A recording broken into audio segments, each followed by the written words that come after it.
As you know, Elon Musk launched a series of attacks on Dr. Anthony Fauci over the weekend, calling for his prosecution. And then he shared some other memes about him and suggested he's lying about the origins of the coronavirus. What's your response? First of all, specifically to the attacks on Dr. Fauci, and second, how is your view of Twitter as a sort of public forum and a forum for yourself and for the president and many other officials here? How are those views evolving? So look, we've been very clear about this. These attacks, these personal attacks that we have been seeing are dangerous on Dr. Fauci and other public health professionals as well. They are disgusting and they are divorced from reality. And we will continue to call that out and be very clear about that. Again, these are incredibly dangerous, these personal attacks that we are seeing. Dr. Fauci has served under 7 Republican and Democratic presidents. We cannot forget that. He has given his almost entire career to civil service, as a public servant. His work on infectious disease from HIV/AIDS to COVID has saved countless lives.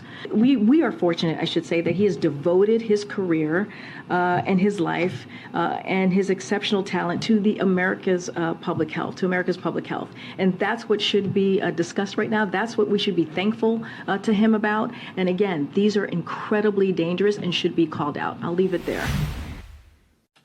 How many times are you going to say it's dangerous? I tell you what's dangerous is Tony Fauci, now called out, not by just Robert F. Kennedy Jr. in the blockbuster book, The Real Anthony Fauci, I think, which shocked the nation, but now with Elon Musk brutalizing Fauci over the weekend, directly tying him to gain of function, said, prosecute, actually said his pronouns are prosecute Fauci.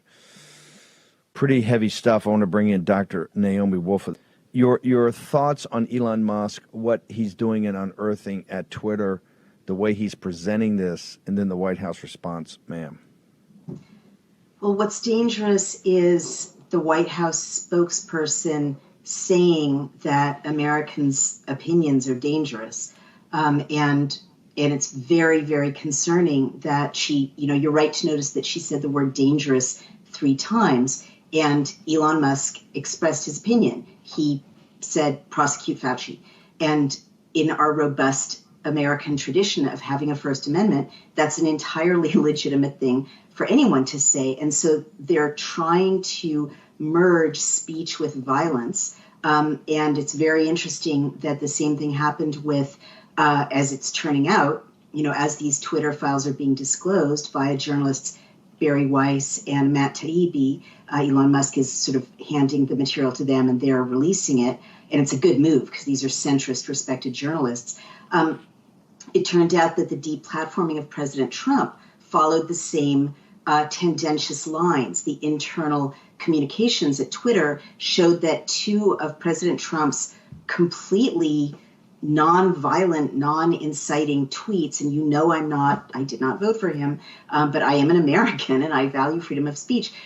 They internally, the Twitter kind of safety and verbal hygiene squadron were recasting President Trump's quite pouty but nonviolent tweets as incitement and incitement to violence. And there was this kind of drumbeat inside the organization pushing for President Trump to be silenced and deplatformed, with the kind of penumbra being created that these, neutral,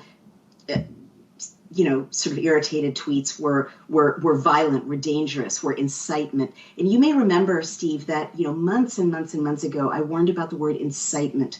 The word incitement is a very, very dangerous word. In a real America in which we really have a First Amendment, the word incitement should be meaningless. Unless you're literally, and this is, unlawful, calling for specific acts of violence against a specific person or, shouting fire in a crowded theater.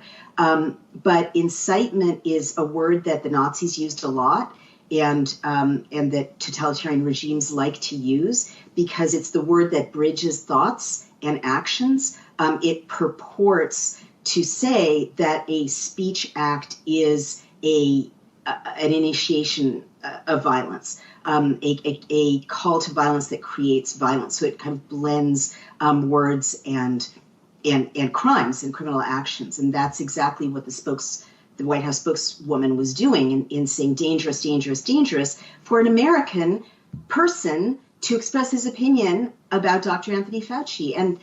And what they're trying to do is make Dr. Fauci, who is clearly a violent criminal, who's created many, many crimes, and we'll get to the letters that my team has sent out, my team of lawyers, delineating the crimes that his colleagues have committed. But Dr. Fauci is facing many,